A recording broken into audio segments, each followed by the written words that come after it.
Five friends, an isolated farmhouse, and the final night of the year. It begins with every classic horror trope we've come to expect.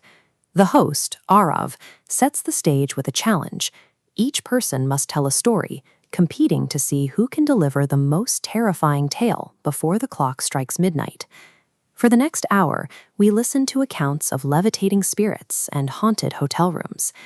These stories act as a veil, focusing our attention on the fiction while the reality of the setting remains ignored. But the final minutes strip that veil away. We learn that these five friends aren't just guests at a party. They are spirits, and they have been in this room much longer than a single night. This shift recontextualizes the entire experience. Akirat uses the structure of a campfire ghost story to mask the truth of why these five people are here, forcing us to look back at the details we missed. When you watch The Arrival again, the spooky atmosphere of the farmhouse stops being a stylistic choice and starts behaving like a set of rules. Look at the main gate. As the car approaches, the heavy iron frame swings open smoothly on its own without anyone touching it.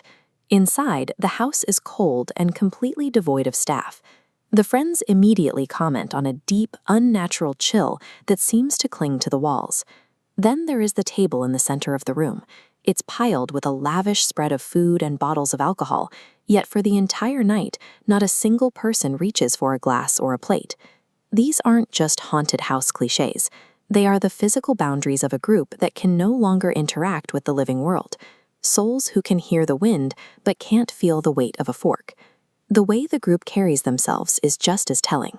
While the four guests huddle together on the sofa, Arav sits in a chair positioned entirely away from them, observing rather than participating. Arav claims he is looking for a story he can remember. He's detached, searching for something that carries actual weight, because he is already living in a state where standard scares have lost their meaning. This matrix maps the four stories: Kabir's apartment, Samir's office, Rayhan's neighborhood, and Omi's hotel room. Looking at their core, they share a specific focus: people trapped in small spaces, forced to answer for past actions. The four friends don't seem to realize they are dead, but their stories betray them.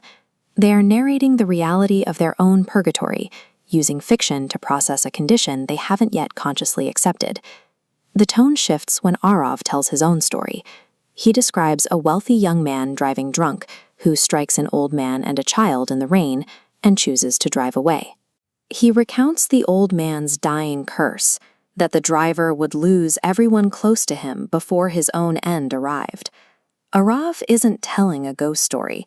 He's giving a confession. He was the driver. His friends died in a car crash on the way to see him, victims of the very curse he brought upon himself. Overwhelmed by the guilt of their deaths, Arav took his own life shortly after the accident. Unlike the others, Arav knows exactly why they are in this room. He is the reason they are trapped, and he is the only one who understands the true nature of their arrival. In the final moments, the lights fail.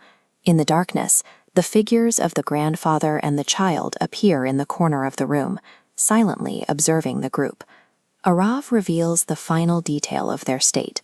When they look toward the mirrors, the glass shows the furniture and the lights, but the five of them are missing from the reflection entirely.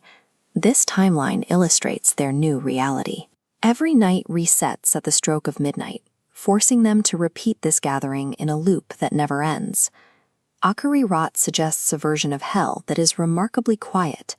There is no fire, just a room, a group of friends who don't know they're gone, and the person responsible for it all, forced to tell stories to drown out the silence of what he's done.